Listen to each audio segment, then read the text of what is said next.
Ciao, bella vet, ladies and gentlemen. Jasmine Paolini, Little Italy, comes roaring back and wins the second set. I had Paolini winning the second set on the money line. That was a huge underdog. She comes through. But listen, ladies and gentlemen, taking those rockets, being on the receiving end of those heat seeking missiles, straight laser beams, that's got to be one of the most stressful jobs in the world. Look at the wide serve, having much success going out wide. She is a grass player by all means. Look at the forehands down the line. How can you return that 85-mile-an-hour forehand? Jasmine Paolini is like, are you serious? You expect me to get there?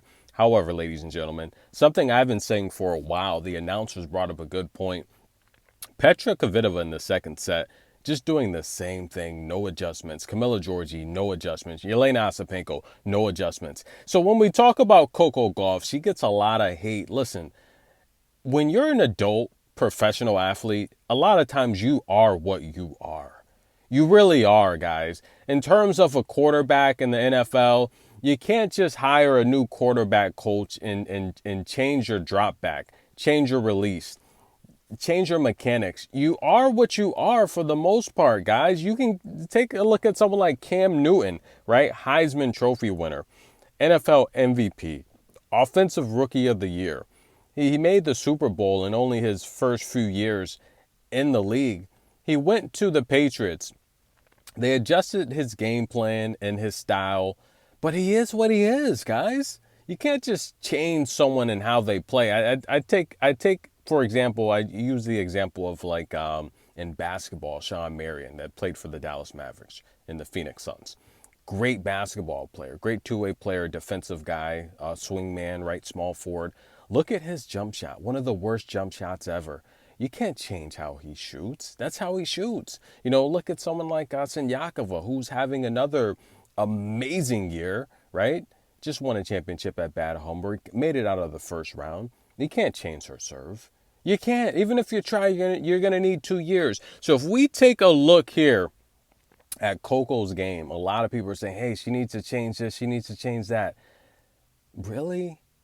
She just turned 19. Up until 18, it worked to get her to the WTA finals, the yearly finals, singles and doubles. It worked to get her to a Grand Slam final. It worked to get her to 3 championships, top 4 in the world. It worked to get her 8 doubles titles. It worked to get her all of these huge wins and matches over top 10 opponents.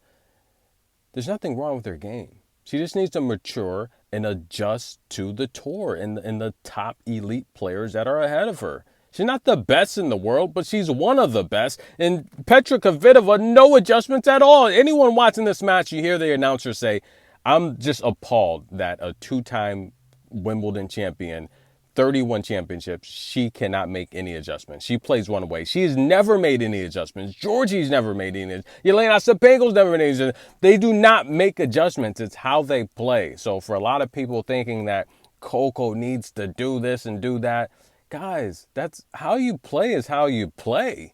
You know, the only thing, if I were coaching this top tier talent, I would make sure my players are the best shot makers in between the lines. I'd take quarters, silver dollars, put them all, cones all over the court, hit those spots.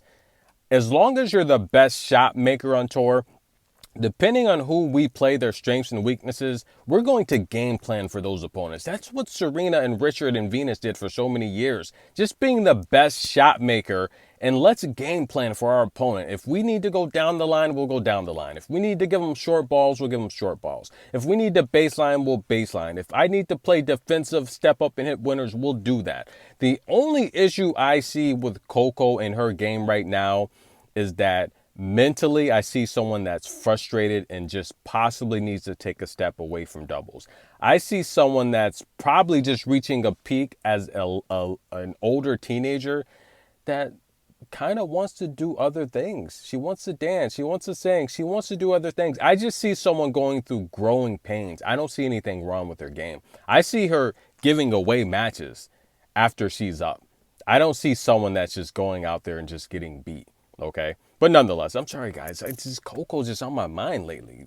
Poor girl. But nonetheless, and by the way, we shouldn't be feeling sorry for Coco. She's a multimillionaire. She's living her best life. She lives an amazing life. So no one should feel sorry for her. Okay. But nonetheless, Petra Kvitova loses the second set. No adjustments. Jasmine Paolini doing a good job of giving her more short balls, which can be scary because Petra at the net with her wingspan, who we're talking like a 10-foot plus wingspan vertically. So it's tough, but Jasmine's doing a good job of keeping those balls in play, giving her short balls, and stepping up hitting winners. Guys, we're going to a third set. I don't think this third set will go over 9.5 games, to be honest with you. I think someone's going to break, and Petra's going to be serving first. That's a huge advantage when you serve first, especially in the deciding set.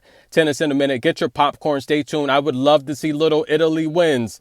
I would love to see her win this match, but serving second in the last set's going to be tough. Get your popcorn, folks. We'll be right back in a minute.